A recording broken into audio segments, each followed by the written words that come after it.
खूबसूरत पहाड़ी के करीब 3 बकरे रहते थे। एक छोटा चन्नू, दूसरा दरमियाना मन्नू और तीसरा बड़ा कालू। वो सब सब्ज घास खाना पसंद करते थे। दरिया के उस पार हरी भरी घास उगी हुई थी। बकरे बेहद खुश हुए। चन्नू बोला, काश हम वहां जा सके, लेकिन मसला ये था कि उस पुल के नीचे एक डरावना भूत रहता था जो किसी को भी पुल पार नहीं करने देता था। छोटा चन्नू बोला, मैं सबसे पहले जाऊंगा। वो हिम्मत करके आहिस्ता आहिस्ता पुल पर चढ़ गया।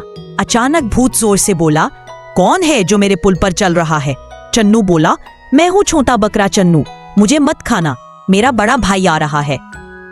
भूत बोला, ठीक है, जाओ, मैं तुम्हारे बड़े भाई का इंतजार करता हूं। चन्नू खुशी से पुल पार कर गया। अब दरमियाना मनु आया।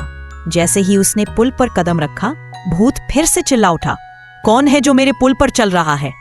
मनु बोला, मैं हूं मनु, मुझे मत खाना, मेरा बड़ा भाई कालू आ रहा है। आखिर में सबसे बड़ा कालू आया। उसके कदमों की आवाज से पुल हिलने लगा। भूत गुस्से से बोला, अब मैं तुम्हें खा जाऊंगा। कालू बोला, देखते हैं कौन किसको खाता है। फिर उसने जोर से भूत को टक्कर मारी और भूत सीधा दरिया में जा गिरा। छपाक!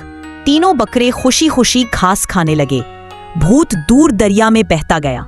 कहानी का सबक है, हिम्मत और समझदारी से हर मुश्किल को जीता जा सकता है। Subscribe for more videos.